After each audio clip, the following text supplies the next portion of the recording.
Oke, mate. Penggemar drakor sama serial anime Jepang harap kumpul, merapat. Aku mau tanya informasi nih seputar kanji. Nah, aku mau tanya nih, kalian pasti kalau nonton drakor, atau anime itu pasti ada subtitle kanjinya kan? Nah, aku mau tanya dong, kanji itu aslinya dari Korea, Cina, atau Jepang ya? Well, without any further ado, let's learn with Cenaria.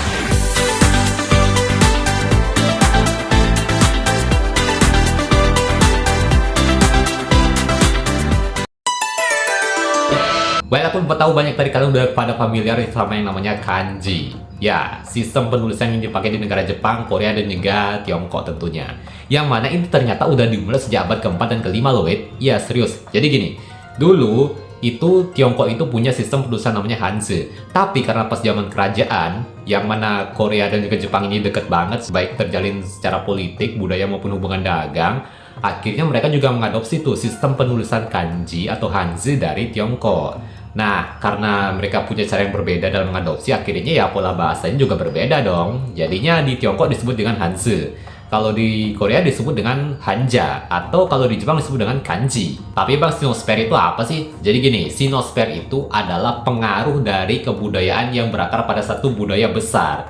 Ya, budaya Tiongkok kuno. Jadi ya negara-negara kayak Tiongkok, kemudian Korut, Korsel, Jepang, Taiwan, Mongolia, termasuk juga ya Vietnam. Nah, itu tuh ternyata negara-negara yang kena pengaruh dari sinosfer. Jadi ya wajar aja kalau negara-negara yang gue sebutin tadi itu budayanya mirip-mirip gitu. Tapi kalian tahu gak, Mir? Hanzi di Asia Timur itu udah kayak huruf Latin di Eropa. Jadi gini, kalau di Eropa banyak ilmuwan menulis artikel, jurnal, ataupun penemuan dengan huruf Latin, ya meskipun bahasanya berbeda, begitu juga di Asia Timur tuh. Mereka kudu belajar menulis huruf kanji atau Hanzi atau Hanja. Jadi ya meskipun budayanya berbeda ya tulisnya tetap sama.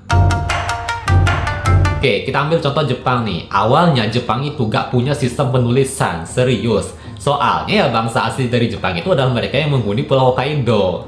Sementara ya sisanya itu ya pendatang gitu dari daratan Tiongkok. Ya istilahnya mereka hijrah lah. Nah, jadi gini, dulu huruf kanji itu hanya dipakai oleh para bangsawan Tiongkok, khususnya kaum pria. Nah, gimana nih caranya biar huruf kanji ini bisa dipakai sama masyarakat? Akhirnya muncul ide tuh. Akhirnya para permaisuri, para ratu, dan kaum wanita di kerajaan-kerajaan Jepang dulu itu menyederhanakan bentuk kanji atau Hanzi dari Tiongkok yang dikenal dengan hiragana. Nah, di sisi lain, kaum biksu dan juga cendekiawan atau agamawan di Jepang pada saat itu juga ikut menyederhanakan bentuk kanji ini menjadi yang disebut dengan katakana. Jadi dari Hanzi itu melahirkan hiragana dan juga katakana. Akhirnya dua huruf ini menjadi cikal bakal atau fondasi dari penulisan di Jepang. Karena Hanja. Oke, kita balik ke Korea nih. Di Korea ada yang namanya Hanja. Jadi dulu masyarakat Korea itu mengadopsi tulisan dari kebudayaan Tiongkok kuno.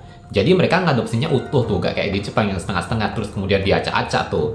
Nah, kalau di Tiongkok itu mereka mengadopsinya penuh, tapi ya fonologinya menyesuaikan dengan fonologi atau suara dari orang-orang Korea itu sendiri. Sampai melahirkan aksara khas Korea yang disebut dengan Hangul sejak zaman Kekaisaran Sejong. Jadi bisa dibilang walaupun Hanja ini khas dari Korea atau asli dari Korea, tapi karena penggunaan atau sistem penulisannya ini ribet gitu ya, akhirnya ya orang-orang dari rakyat jelata pada nggak bisa tuh baca Hanja, bisanya baca Hangul.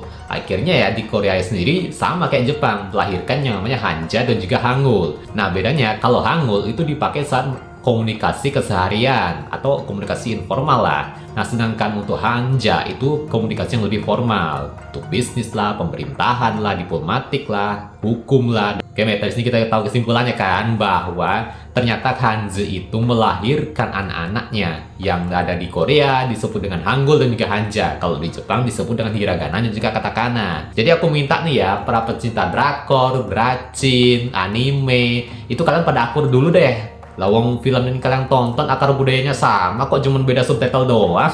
Oke, itu dia pembahasan dari aku. Don't forget to like, comment, share, and subscribe, and see you next time with Cenaria. Dadah.